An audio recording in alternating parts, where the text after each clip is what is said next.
وحده والصلاة والسلام على من لا نبي بعده. أعوذ بالله من الشيطان الرجيم. بسم الله الرحمن الرحيم.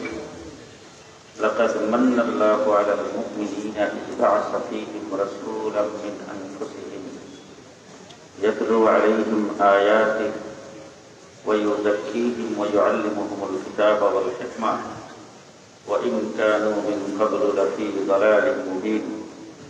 وقال تعالى: يرفع الله الذين آمنوا منكم والذين أوتوا العلم درجات. صدق الله العظيم. وقال رسول الله صلى الله عليه وسلم: إن العلماء ورثة الأنبياء أو كما قال عليه الصلاة والسلام. محترم صدر اجلاس मुअज़्ज़ज़ हज़रात उलमाए किराम, अज़ीज़ तुलाबा, समवेत बिरादरान इस्लाम, अल्लाह तबारक व तआला অগণিত মেহেরবানি যে আল্লাহ পাক অগণিত অসংখ্য মানুষের মধ্য থেকে বাছাই করে নির্বাচিত করে জান্নাতের এই বাগানের জন্য আমাদেরকে কবুল করেছেন। এই জন্য সকলেই শুকরিয়া জান বলবো আলহামদুলিল্লাহ। আমার বন্ধুগণ, রাস্তায় আসতে অনেক সময় লেগেছে যানজটের কারণে, আমার হাতে সময় কম। অতি সংক্ষেপে দু চারটা কথা আপনাদের সামনে বলতে চাই। আমরা বিশ্ব নবী, সর্বশ্রেষ্ঠ এবং সর্বশেষ নবী মুহাম্মদুর রাসূলুল্লাহ সাল্লাল্লাহু আলাইহি ওয়াসাল্লামের উম্মত। পৃথিবী কিয়ামত পর্যন্ত আর কোন নবী পৃথিবীতে আগমন করবে না। রাসূলুল্লাহ সাল্লাল্লাহু আলাইহি ওয়াসাল্লাম বিদায় হতে আরাফার ময়দানে হাজির হয়েছেন। হুজুরের সামনে তখন ১৬ লক্ষ সাহাবা। ইতিহাস সাক্ষ্য দিয়েছে হযরত নূহ আলাইহিস সালাতু ওয়াস সালাম ৯৫০ বছর দাওয়াত দিয়েছেন, উম্মতের সংখ্যা মাত্র ৮২ জন। আমার নবী মুহাম্মদুর রাসূলুল্লাহ সাল্লাল্লাহু আলাইহি ওয়াসাল্লামের ২৩ বছরের নবুয়তি জিন্দেগি ১৩টা বছর পর্যন্ত মক্কা নগরীতে কাটছে। সেখানে আক্রমণ, হামলা, নির্যাতন এই সব কিছু ভোগ করার পরে হিজরত করে গিয়েছিল মদিনায়। ১ বছর না যাইতেই বদরের যুদ্ধ হয়েছে, সেখানে মুসলমানের সংখ্যা ৩১৩। এর পরের বছর উহুদের যুদ্ধ, মুসলমানের সংখ্যা ৭৫০। ষষ্ঠ হিজরিতে সুলহ হুদাইবিয়া, মুসলমানের সংখ্যা ১৪০০। অষ্টম হিজরিতে ফতে মক্কা, মুসলমানের সংখ্যা ১০,০০০। ২ বছর পার হয়ে দশম হিজরিতে রাসূল আরাফার ময়দানে হাজির হয়েছে, মুসলমানের সংখ্যা ১৬ লাখ। ১৬ লক্ষ সাহাবায়ে কেরামের সামনে আল্লাহ পাক কোরআনের আয়াত নাযিল করেছেন, আল ইয়াউমা আকমালতু লাকুম, আজকের দিনে তোমাদের দিনকে তোমাদের জন্য অল কমপ্লিট। আপনারা সবাই জিন্দা আছেন? আপনারা জিন্দা আছেন? এটা আমার মধ্যে একটু জানাই। আজকের দিনে তোমাদের দিনকে তোমাদের জন্য অল কমপ্লিট।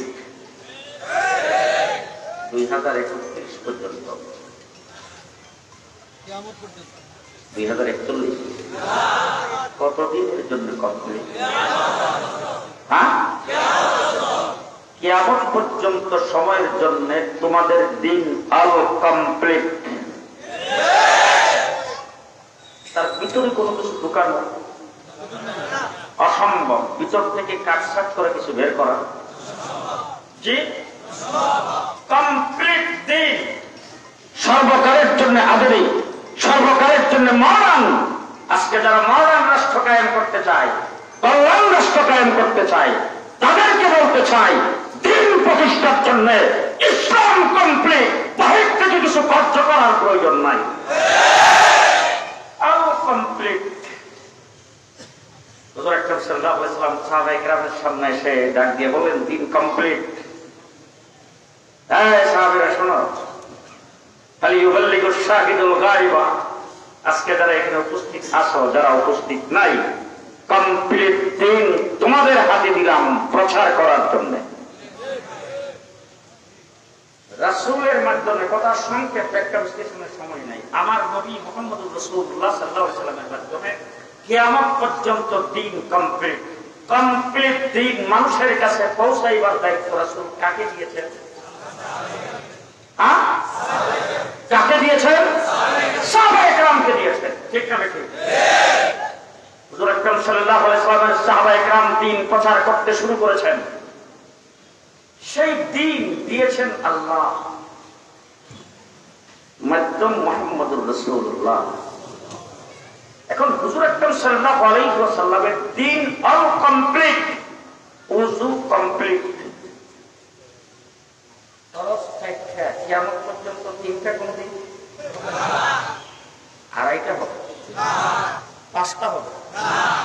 গোসলের ফরজ তিনটা, কোনদিন চারটা, কোনদিন দুইটা। জি, নামাজ 5 ওয়াক্ত, কোনদিন 4 ওয়াক্ত হবে না, কোনদিন 6 ওয়াক্ত হবে না। ও আমার ভাইরা, যোহরের নামাজ 4 রাকাত ফরজ, কোনদিন তা 5 রাকাত হবে না, কোনদিন 3 রাকাত হবে না। যেটা যেখানে আছে অল কমপ্লিট। রাসূল ওযু করেছেন, হাত ধুয়েছেন, দেখছে কি আপনাদের মাদ্রাসার মোতামেন? না। আপনাদের কলিগ সাহেব আহমদ শফি সাহেব তো দেখছে না, বাবা নবী সাহেব দেখছে না। কে দেখছে? কে দেখছে? সাহাবী দেখেছেন। হুজুর হাত ধুইছে, দেখছে সাহাবী। হুজুর কুলি করছে, দেখছে সাহাবী। হুজুর মুখ ধুইছে, দেখছে সাহাবী। হুজুর ওযু করছে, দেখছে সাহাবী। হুজুর গোসল করছেন, দেখছে সাহাবী। হুজুর আকরাম সাল্লাল্লাহু আলাইহি ওয়াসাল্লাম খানা খাইছেন, দেখছেন সাহাবী। হুজুর আকরাম সাল্লাল্লাহু আলাইহি ওয়াসাল্লাম হাঁটছে, দেখছে সাহাবী। হুজুর দাঁড়াইছে, দেখছে সাহাবী। হুজুর আঙ্গুল লাগাইছে, দেখছে সাহাবী। হুজুর তাকাইছে, দেখছে সাহাবী। হুজুর উঠা বসা চাল চলন সব দেখছেন সাহাবী। মুহাম্মদুর রাসূলুল্লাহ সাল্লাল্লাহু আলাইহি ওয়াসাল্লামের এই দিন আরেকটু পেছন থেকে যান। বাইতুল্লাহ শরীফ নির্মাণ করেছেন হযরত ইব্রাহিম আলাইহিস সালাম। কে নির্মাণ করে? বাইতুল্লাহ শরীফ যখন কমপ্লিট হয়েছে তখন ইব্রাহিম আলাইহিস সালাম আল্লাহ পাকের দরবারে দোয়া করেছেন, আল্লাহ ঘরটাকে কবুল করো। কি করো? আল্লাহ রাব্বুল আলামিন বলেন, শুধু কবুল করলো তো শেষ হবে না, ঘরের একটা নামও দরকার। আল্লাহ বলেন, যে ঘর তুমি বানাইছো, ঘর কবুল করলাম, নাম রাখলাম বাইতুল্লাহ। কি নাম? বাইতুল্লাহ। এবার হযরত ইব্রাহিম আলাইহিস সালামকে আল্লাহ ডাক দিয়ে বলেন, কোন মানুষ যদি পরীক্ষায় পাস করে তাকে পুরস্কার দেওয়া হয়। যে আপনাদের দেশে তো আমি জানি না, আমাদের দেশে পুরস্কার হয় 2 প্রকার। এক প্রকারের পুরস্কার হলো মাদ্রাসা কর্তৃপক্ষ পরামর্শ করে বাজার থেকে কিনে এনে সুন্দর কাগজ দিয়ে প্যাকেট করে স্টেজের মধ্যে যাইতে হাতে হাতে দিয়ে দেয়। আরেক প্রকার পুরস্কার হলো আজাদি বাজার মাদ্রাসার ছাত্র হাইয়াতুল উলিয়া বেফাকে পরীক্ষা দিয়া তার 1 নম্বর স্থান অধিকার করছে। মাদ্রাসায় যখন আসছে, প্রিন্সিপাল সাহেব ডাক দিয়া দেয়, ছাত্রদের জড়াইয়া ধরে ডাক দিয়ে বলে, বাবা তুমি আমার মাদ্রাসার ইজ্জত আর সম্মান বাড়াইছো, মাদ্রাসার অকার বাড়াইছো, মাদ্রাসার পুরের মধ্যে মাদ্রাসার সম্মান বাড়াইছো।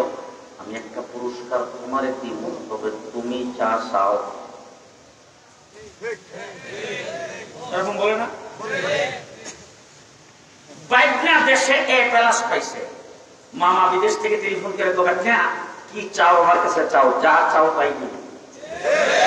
আমরা আল্লাহ রাব্বুল আলামিন বলে ইব্রাহিম, সর্বপ্রথম পুরস্কার আমার ইচ্ছা দিন তোমাকে দিলাম, ইন্নী জাইলুকা লিন-নাসি ইমামা, तमाम পৃথিবীর মানব মণ্ডলীর জন্য তোমাকে লিডার বানায় দিলাম। মিল্লাতা আবিকুম ইব্রাহিম, পুরো পৃথিবীর মুসলমানের জন্য জাতির পিতা বানায় দিলাম।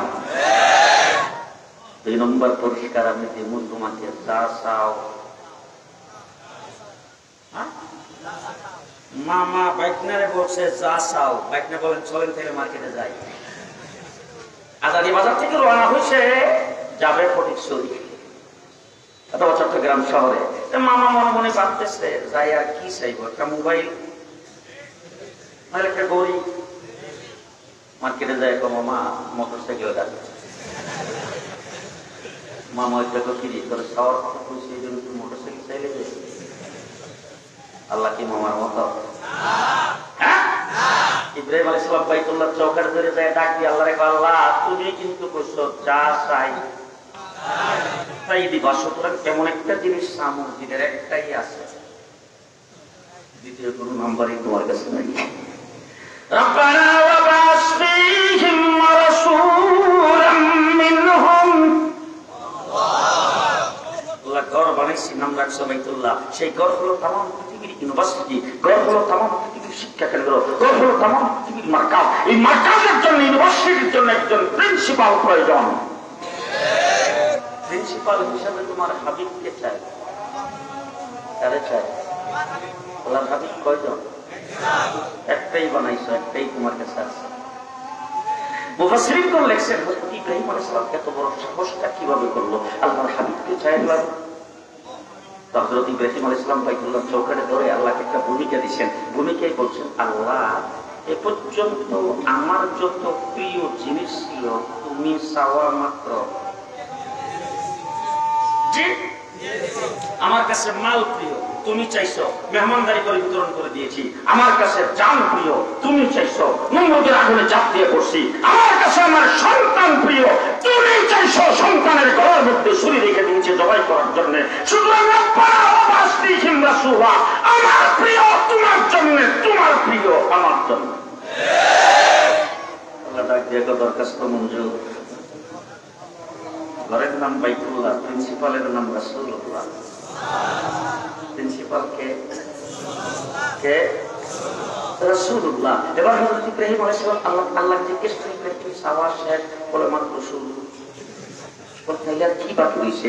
বলে ঘর পাইলাম, ইউনিভার্সিটি পাইলাম, প্রিন্সিপাল পাইলাম, এখন সাবজেক্ট কি? আজকে যারা টেলিভিশনের টকশোতে বসে আমাদের সম্পর্কে কুটকুট করে, কওমি মাদ্রাসায় কি পড়ানো হয় একে কেউ জানে না। চার দেওয়ালের ভিতরে তারা কি পড়ায়? তারা সেখানে নিকামা মানুষ তৈরি করে যারা দেশ বিরোধী না, দেশের জন্য কোনো কাজে লাগে না। সেখানে কতগুলি কিতাবাদি পড়ানো হয়, তারা বিজ্ঞানের সাথে সম্পর্ক নাই, তারা সায়েন্সের সাথে সম্পর্ক নাই। আজকে যারা আমাদের সম্পর্কে তহল করো, আমাদের সম্পর্কে কথাবার্তা বলো, পরিষ্কার ভাষায় বলতে চাই, আমাদের সাবজেক্ট বাংলা একাডেমিক থেকে তৈরি হয় নাই, আমাদের সাবজেক্ট বিশ্ববিদ্যালয়ের বুড়ার থেকে তৈরি হয় নাই, বাইতুল্লাহ তৈরির পরে ইব্রাহিম আলাইহিস সালাম প্রস্তাব করেছে।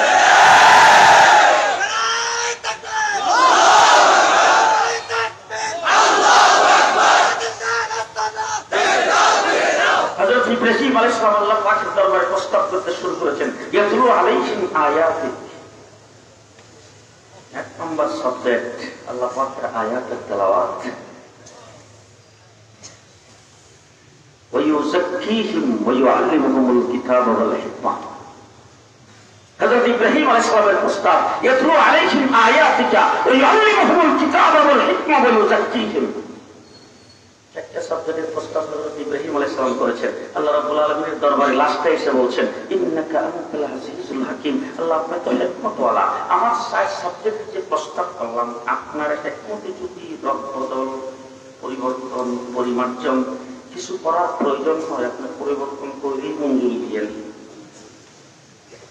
আল্লাহ রাব্বুল আলামিন ডাক দিয়ে, ইব্রাহিম কোনটারই পরিবর্তন নাই, শুধু সিরিয়ালটা পাল্টাইলাম। ইব্রাহিম আলাইহিস সালামকে আল্লাহ বলেন, ইব্রাহিম চারটা চাই মঞ্জুর, তবে সিরিয়ালটা পাল্টাইলাম। কিভাবে পাল্টাইলাম? লাকাদ মান্নাল্লাহু আলাল মুমিনিনা ইয বা'আসা ফীহিম রাসূলাম মিন আনফুসিহিম ইয়াতলু আলাইহিম আয়াতিহি ওয়া ইউযাক্কিহিম। কুরআনে কারীমের তেলাওয়াতের পরে হযরত ইব্রাহিম আলাইহিস সালাম ওয়া ইউযাক্কিহিম আত্মশুদ্ধি, বর্তন, পরিষ্কার, পাক ও পবিত্র থেকে ৪৪ নম্বরে বলছিলেন। আল্লাহ বলেন সিরিয়ালটাকে পাল্টাইতে ২ নম্বরে আনলাম। কেন? নুরানি বক্তব্য ছাত্রটা পড়তে হবে না, যারা কমপ্লিটের সাথে সাথে তার পবিত্রতা শেষ। হুজুর ফরজ, হুজুর সুন্নত, হুজুর মুস্তাহাব, মসজিদে ঢোকা কেমনে, মসজিদ থেকে বের হওয়া কেমনে, গোসল সুন্নত তরিকা কেমনে, দিলাকুল কেমনে ব্যবহার করে, যাবতীয় সব কিছু আমরা নুরানি বক্তব্যে পড়াই। আমাদের মাদ্রাসায় পড়ে কেউ টকনার নিচে জামা করে না।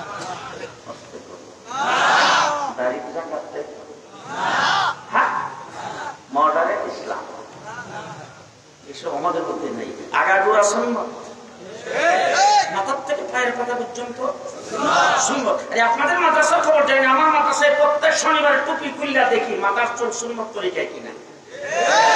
মক্তবের ছাত্র তকবীর উলামা পাইলে খানা কাটা। জি, ইয়াতলু আলাইহিম আয়াতিহি ওয়া ইউযাক্কিহিম। 2 নম্বরে হলো আত্মশুদ্ধি। আমার আল্লাহ রাব্বুল আলামিন ডাক দিয়ে বলেন চাইরোটাই মঞ্জুর, তবে সর্বপ্রথম যে সাবজেক্টের কথা তুমি বলছো সেটার নাম কিতাবুল্লাহ। কি এবার আসেন দেখি, সর্বপ্রথম হলো মাদ্রাসার নাম বাইতুল্লাহ, উস্তাদের নাম রাসূলুল্লাহ, সাবজেক্টের নাম কিতাবুল্লাহ। এবার আল্লাহ রাব্বুল আলামিন একটু জিজ্ঞাসা, আল্লাহ সাবজেক্ট পাইলাম, প্রিন্সিপাল পাইলাম, মাদ্রাসা পাইলাম, ছাত্র কেনা? ছাত্র কই? আমার আল্লাহ রাব্বুল আলামিন বলেন শোনো, ছাত্রের নাম উলাইকা হিজবুল্লাহ।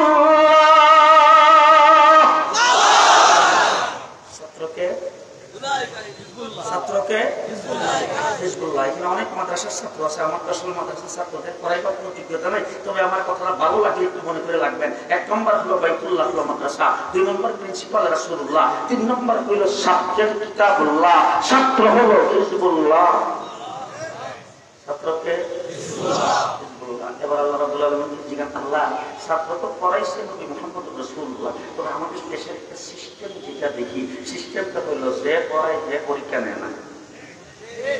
যে পরীক্ষা নেওয়ার জন্য হাইয়াতুলিয়ার বুড়ের থেকে লোক আসে, কথা বলে না। যিনি পড়ায় তিনি পরীক্ষা নেয় না, পরীক্ষা নেওয়ার জন্য একচাইতে বড় আরেকজন আসে। জিজ্ঞেস করতে চাই, পড়াইছে রাসূলুল্লাহ, আমার থেকে বড় কেডা? আমার আল্লাহ রাব্বুল আলামিন বলেন উলাইকাল্লাযীনা ইমতাহানাল্লাহ। ছাত্র হলো হিজবুল্লাহ, পরীক্ষা নিয়েছেন আস্তে আস্তে আস্তে, পরীক্ষা নিয়েছেন আল্লাহ। এবার পরীক্ষার পরে রেজাল্ট দেওয়া হয় না তো? আল্লাহকে জিজ্ঞেস করেন, আল্লাহ রেজাল্ট কি? পরীক্ষাতে নিলেন আপনার রেজাল্ট কি পাইল? আল্লাহ বলেন রাদিয়াল্লাহ। কি কি রাদিয়াল্লাহ। এবার আসেন দেখি আমি যে কথা আপনাদের সামনে বলতে চাই, যদি আশা করতেন আপনারা তাই বলতে চাই। সর্বপ্রথম বাইতুল্লাহ হলো মাদ্রাসা, বাইতুল্লাহ হলো প্রতিষ্ঠান, তার উস্তাদ হলেন রাসূলুল্লাহ, পাঠ্য হলো কিতাবুল্লাহ, ছাত্র হলো হিজবুল্লাহ, পরীক্ষা নিয়েছেন আল্লাহ, সার্টিফিকেট দিয়েছেন রাদিয়াল্লাহ। সার্টিফিকেট রাদিয়াল্লাহ। এবার আল্লাহ রাব্বুল আলামিন বলেন ফাইন আমানু। ঘুমাই গেছে সব? আল্লাহ বলেন ফাইন আমানু বিমিসলি মা আমানতুম বিহি ফাকাতিহতাদাও। শুনে রাখো, রাদিয়াল্লাহ যে ঈমান আনছে তাদের মতো ঈমান আনলে তোমরা হেদায়েত প্রাপ্ত। বলতে চাই, যে ছাত্র নাম সেই ছাত্র সার্টিফিকেট হলো রাদিয়াল্লাহ, যে ছাত্র পরীক্ষা নিয়েছেন আল্লাহ, যে ছাত্র নাম হলো হিজবুল্লাহ, যে ছাত্র পড়ছেন বাইতুল্লাহ, যে ছাত্র সাবজেক্ট হলো কিতাবুল্লাহ, যে ছাত্র উস্তাদ হলো রাসূলুল্লাহ, তাদেরকে যারা মানবে তারা হলো রহমতুল্লাহ, না মানবে লানতুল্লাহ। যারা মানবে তারা এসে কথা কয় না, যারা মানবে তারা এসে কথা বলে না। যারা মানবে যারা মানবে যারা না মানবে যারা না মানবে লানতুল্লাহ। সুতরাং মুহাম্মদুর রাসূলুল্লাহ সাল্লাল্লাহু আলাইহি ওয়াসাল্লাম এই কমপ্লিট দ্বীন আইনা ওই সমস্ত সাহাবায়ে কেরামকে দিয়েছেন যারা রাদিয়াল্লাহ। তাদেরকে সাহাবায়ে কেরাম রাসূল সাল্লাল্লাহু আলাইহি ওয়াসাল্লাম দিয়েছেন। দেওয়ার পরে সাহাবায়ে কেরাম এই দ্বীন প্রচার করছেন কিনা? জি, আজকে 30 পারা কোরআন শরীফ আমরা পাইছি রাসূলুল্লাহ সাল্লাল্লাহু আলাইহি ওয়াসাল্লামের মাধ্যমে, আজকে সুন্নাত পাইছি রাসূলুল্লাহ সাল্লাল্লাহু আলাইহি ওয়াসাল্লামের সাহাবায়ে কেরামের মাধ্যমে, আজকে আমাদের যাবতীয় সবকিছু সাহাবায়ে কেরামের মাধ্যমে পাইছি। সুতরাং মিয়ার হক সাহাবায়ে কেরাম, তার মধ্যে কোনো আপোষ নাই। কথা কি বুঝাইতে পারতেছি? এবার সাহাবায়ে কেরাম এটা প্রচার করেছেন, প্রচার করছে মুখস্থ। আল্লাহ পাকের রাসূলের কাছে জিবরাইল আমিন এসে কোরআন শরীফ নাযিল করছে কি মুখস্থ না লিখিয়া? মুখস্থ। জিবরাইল হুজুর আকরাম সাল্লাল্লাহু আলাইহি ওয়াসাল্লাম কোরআন পাওয়ার পরে সাহাবায়ে কেরামকে দিয়েছেন মুখস্থ না লিখিয়া? মুখস্থ। এবার দিন লিখিত হওয়া দরকার, নাহলে এক মুসলমানি হওয়া চলবে না। দিন লিখিত হওয়া দরকার। কোরআন এবং হাদিস থেকে মাসলা মাসাইলগুলি বের করে দিন লিখিত হওয়া দরকার। আল্লাহ রাব্বুল আলামিন লিখিত সিস্টেম কায়েম করে আইম্মায়ে মুজতাহিদকে দুনিয়াতে প্রেরণ করেছেন, তারা এই দিনকে লিপিবদ্ধ করেছেন। তার একজন হলেন ইমামে আজম আবু হানিফা রাহমাতুল্লাহ আলাইহি। ইমামে আজম আবু হানিফা রাহমাতুল্লাহ আলাইহি কোন ব্যক্তি খুব ভালো করে বুঝতে হবে। রাসূল সাল্লাল্লাহু আলাইহি ওয়াসাল্লাম এক হাদিসের মধ্যে বলেন, আনা মদিনাতুল ইলমি আলী ওয়া বাবুহা, আমি হইলাম ইলমের শহর, আলী হইল সেই ইলমের দরজা। হাদিসে আছে না?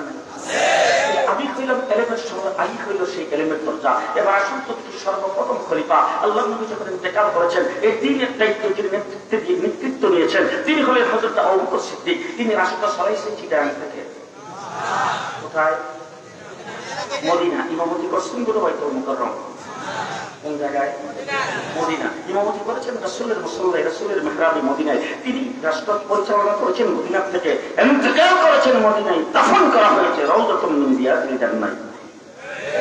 দুই নম্বর হযরত ওমর ইবনে খাত্তাব রাদিয়াল্লাহু তাআলা আনহু, তিনি রাষ্ট্র পরিচালনা করেছেন মদিনায়, তিনি সৈন্য প্রেরণ করেছেন মদিনা থেকে, তিনি যুদ্ধ পরিচালনা করেছেন মদিনা থেকে, ইমামতি করেছেন মদিনায়, শাহাদাত বরণ করেছেন মদিনায়, দাফন করা হয়েছে রাউযাতুম মিন রিয়াদিল জান্নাহ। তিন নম্বর খলিফা হযরত উসমান গনি, তিনি রাষ্ট্র পরিচালনা করেছেন মদিনায়, ইমামতি করেছেন মদিনায়, শাহাদাত বরণ করেছেন মদিনায়, দাফন করা হয়েছে জান্নাতুল বাকিতে। চতুর্থ খলিফা হযরত আলী, আনা মদিনাতুল ইলমি আলী ওয়া বাবুহা, তিনি যখন রাষ্ট্র পরিচালনার দায়িত্ব গ্রহণ করেছেন, আমিরুল মুমিনিন খলিফাতুল মুসলিমিন হয়েছেন, তিনি রাষ্ট্র পরিচালনার জন্য সোজা চলে গেছেন কুফা। সেখানে যে হযরত আলী রাদিয়াল্লাহু তাআলা আনহু রাষ্ট্র পরিচালনা করেছেন কুফা থেকে, তিনি সৈন্য প্রেরণ করেছেন কুফা থেকে, তিনি ইমামতি করেছেন কুফায়, তিনি মাদ্রাসা কায়েম করেছেন কুফায়। হযরত আলী ওয়া বাবুহা, আলী যেখানে দরজা করেছেন সেই জায়গায় আলী শাহাদাত বরণ করেছেন, তাকে কুফায় দাফন করা হয়েছে। এইখানে হযরত ইমামে আজম আবু হানিফা জন্মগ্রহণ করেছেন। ইমামে আজম আবু হানিফা সেখানে জন্মগ্রহণ করে হযরত আলীর দরজা দিয়ে ইলম বের হয়েছে। ইমামে আজম আবু হানিফা সেই ইলম গ্রহণ করে এই উম্মতের জন্য 13 লক্ষ মাসালা লিপিবদ্ধ করেছেন। শেষ কথা আপনাদের সামনে বলতে চাই, দ্বীন কমপ্লিট মুহাম্মাদুর রাসূলুল্লাহ সাল্লাল্লাহু আলাইহি ওয়াসাল্লামের মাধ্যমে দ্বীন প্রচার করেছেন সাহাবায়ে কেরাম, দ্বীন লিপিবদ্ধ করেছেন আইম্মায়ে মুজতাহিদিন। এর মধ্যে কোনো বাড়ানো কমানো জি ভিতরে কিছু দোকান ভিতর থেকে কিছু বের করা যাবে যাবে না। এবার আপনাদের সামনে বললে আপনারা কে কি মনে করেন জানি না, আমার রাসূল বলেছেন এই উম্মতের জন্য কমপ্লিট ঈদ দুইটা। সবাই কয় এই উম্মতের জন্য কমপ্লিট ঈদ দুইটা। কত সন পর্যন্ত? কিয়ামত পর্যন্ত উম্মতের জন্য কমপ্লিট ঈদ হলো দুইটা। এখন যদি কোনো ব্যক্তি আইসা 3 নম্বর আরেকটা ঈদ রবিউল আউয়ালের 12 তারিখে ঢুকাইতে চায়, এর জন্য কোনো পাহারাদারি লাগবে না তো। কেউ যদি নতুন ঈদ ঢুকাইতে চায় কোনো পাহারাদারি বাউন্ডারি লাগবে না তো, প্রতিরোধ লাগবে না তো, প্রতিরোধ লাগবে না তো। আমার বলছেন কোরআন পরিবর্তন করতে হবে। পাহারাদারি আমরা করেছি, হাইকোর্ট থেকে 2 জন বিচারপতি ফতোয়ার বিরুদ্ধে রায় দিয়েছে, পাহারাদারি আমরা করেছি। আল্লাহর নবীর ইজ্জতের উপর যখন সাহাবাকে আক্রমণ করেছে আমরা রক্ত দিয়ে পাহারাদারি করেছি। এবার আসেন দ্বীন কমপ্লিট হয়েছে নবী মুহাম্মদ রাসূলুল্লাহ সাল্লাল্লাহু আলাইহি ওয়াসাল্লামের দ্বারা, দ্বীন প্রচার করেছেন সাহাবায়ে কেরামের দ্বারা, দ্বীন লিপিবদ্ধ করেছে আইম্মায়ে মুজতাহিদিন। তার মধ্যে 1 নম্বর হলেন ইমামে আজম আবু হানিফা। এবার দ্বীনের পাহারাদার, ভিতরে কেউ যেন কিছু ঢুকাইতে না পারে, কেউ যেন কিছু বের করতে না পারে, এই জন্য পাহারাদারি কিয়ামত পর্যন্ত চলতে হবে। এই দ্বীনের পাহারাদারির জন্য বর্তমান আসমানের নিচে জমিনের উপরে আল্লাহ পাক কুরআনের তাওবনকে দায়িত্ব দিয়েছেন। উলামায়ে দেওবন্দ দ্বীন ইসলামের পাহারাদার, কন্ট্রাক্টর না কি পাহারাদার, উলামায়ে দেওবন্দ দ্বীন ইসলামের পাহারাদার। আপনাদের এই আদানি বাজারে নাইকাত নাই আছে না? আমরা কিন্তু গভীর রাত্রে গাড়ি দিয়ে চলি, এটা হলো আমাদের কাম। গভীর রাত্রে যখন গাড়ি দিয়ে চলি বাজারের মধ্যে নাইকাত থাকে না, সারা বাজার মিলা নাইট গ্যাস আছে 5 জন, এদের হাতে লম্বা লম্বা লাগে। আপনারা কি সারা রাত দাঁড়ায় থাকেন রাস্তার আইল্যান্ডের উপরে দোকানের বারান্দায় বিভিন্ন জায়গায় বই বিয়া, সেই আমাদের লাইটটা তাদের চোখে পড়ে। আরো আড্ডা শুনে শোনা মাত্র এবার লাইটটা যখন বাজারে গাড়ি ঢুকছে, গাড়ির লাইটটা দেখা মাত্র, আওয়াজটা শোনা মাত্র তার প্রথম কাজটা কি?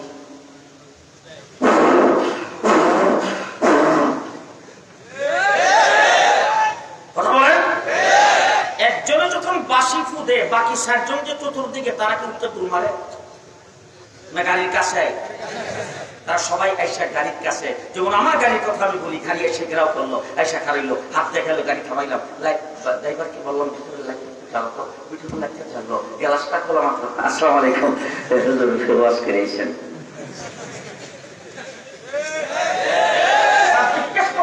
আমি ওয়াজ করে আসলাম, আমার গাড়িতে একজন খাদেম, আরেকজন ড্রাইভার, আর আমি একজন, ৩ জন। এই ৩ জনের প্রাইভেট কার নিয়ে গেলাম। যদি ডাকাইত আসে, হাইজাকার আসে, চোর আসে, আমার মতো ৩ জন প্রাইভেট কার না হায়েস? জি, আমার মতো ম্যাডাম অস্ত্র শস্ত্র যাও বললাম আসতে কর আসে না নাই? এবার নাইকিয়ার যখন দেখলো, দিককে বাসিতে ফুটিয়ে যখন গাড়ির কাছে আসলো, গ্লাসটা তুললা, সালাম দেন, গ্লাস তুললা, সালাম কালাম না, যেখানে মুখ করছে, তখন ওই নাইকিয়ারটা যখন বুঝতে পারছে যে ডাকায়, এরপরে কামরা কি ৫ জনে মিল্লা কি ডাকাত আটকাইতে পারবে? ১২ জনকে ধরতে পারবে?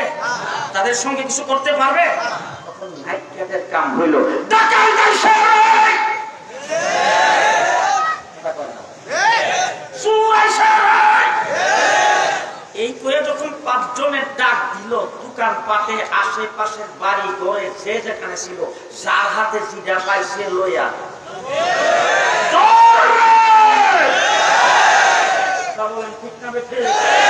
শাহবাগে যখন নাস্তিকের মুক্তাদের যখন আল্লাহ আল্লাহ রাসূলকে তুলে যখন গালি দিয়েছে, আল্লাহ মুহাম্মদ শফি ডাক দিয়েছেন, যখন কোরআনের বিরুদ্ধে কথা বলেছেন, মুক্তিযুদ্ধ আমি ডাক দিয়েছেন, শিখা আচরণ করে যায় যখন এদেশের মানুষকে মুশরিক বানাইতে চেয়েছে, শাইখুল হাদিস ডাক দিয়েছেন, আমরা হলাম দ্বীন ইসলামের পাহারাদার, আমরা আমাদের পাহারাদারি করবো, জান থাকা যাক। জি, আল্লাহ মাহমুদ শফি রহমতুল্লাহ আলাইহি শেখ মুফতি তিনজুরিয়াতে নাই, জুরাইর বাবুল রহমতুল্লাহ আলাইহি তিনজুরিয়াতে নাই, নুর হোসেন কাসিম সাহেব রহমতুল্লাহ আলাইহি নাই, মুফতি ফজলুল আমিন সাহেব রহমতুল্লাহ আলাইহি নাই। বাদলটা যদি মনে করে যা কিছু তাই করতে পারবে, ৫ তারিখে বিপ্লব হয়েছে, ৫ তারিখে অভ্যুত্থান করছে, এরপরে দেশটাকে তাদের খুশি মতো যে যে ব্যবহার সেইভাবে চালাবে। পরিষ্কার ভাষায় বলে যাচ্ছি, বাংলাদেশের ইসলামের বিরুদ্ধে তো শব্দ করবা, খবর নিয়ে ছেড়ে দেওয়া হবে।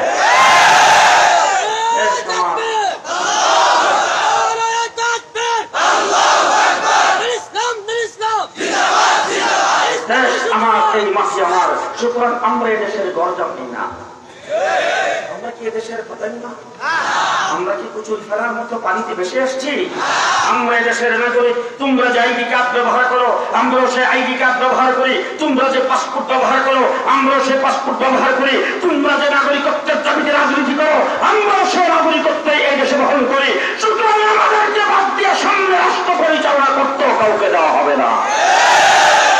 পরিষ্কার ভাষায় বলতে চাই, ৫৪ বছর পর্যন্ত দেশের অনেক কিছু দেখেছি। সর্বপ্রথম শেখ মুজিবুর রহমান সাহেবের সোনার বাংলা, এরপরে আসলো আরেকজন এসে বললো সবুজ বাংলা, তারপরে আইসা বললো, একজন আইসা বললো যে এখন থেকে সোনার বাংলার সবুজ বাংলা না, মডার্ন বাংলাদেশ। কিছুদিন পরে বললো আধুনিক বাংলাদেশ, এরপরে বললো ডিজিটাল বাংলাদেশ। পদ্মা সেতু উদ্বোধন করে বললো স্মার্ট বাংলাদেশ।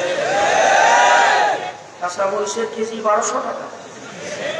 জি, সোনার বাংলায় একজন কুমি করছে, আরেকজনে খাইছে। রাস্তাঘাটের প্রচুর দুগা একটাও আকারে সবকিছু খেয়ে ফেলছে। কত মানুষ অনাহারে মৃত্যুবরণ করেছে।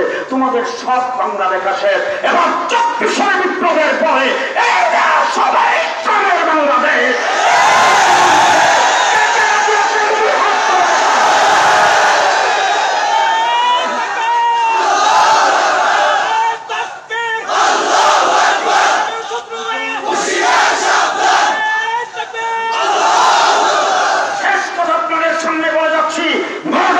আমরা কায়েম করতে চাই না, আধুনিক ইসলাম আমরা কায়েম করতে চাই না, আমরা সরাসরি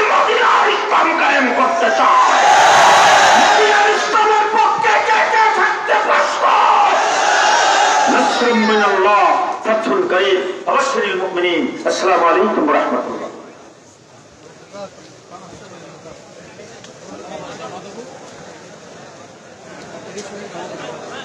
এখন আজান হবে, আজানের পরে 8:30-এ এশারের জামাত হবে। আমাদের কারো থেকে যেন জামাত ছুটে না যায়, বড় জামাত, বিশাল জামাত, আমাদের কারো থেকে যেন জামাত ছুটে না যায় সেদিকে আমরা লক্ষ্য রাখি। মাদ্রাসার উত্তর পাশে এবং মাদ্রাসার 2 তলায় 3 তলায় উজু ইস্তেঞ্জার ব্যবস্থা আছে। আমরা সকলে উজু ইস্তেঞ্জার জন্য প্রস্তুতি গ্রহণ করি।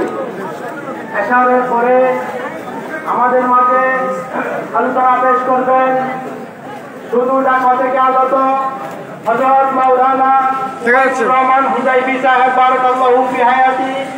আরো আলোচনা করবেন শুধু খুলনা থেকে আগত হযরত মাওলানা আব্দুল মান্নান উসমানী সাহেব বারাকাল্লাহু ফি হায়াতি।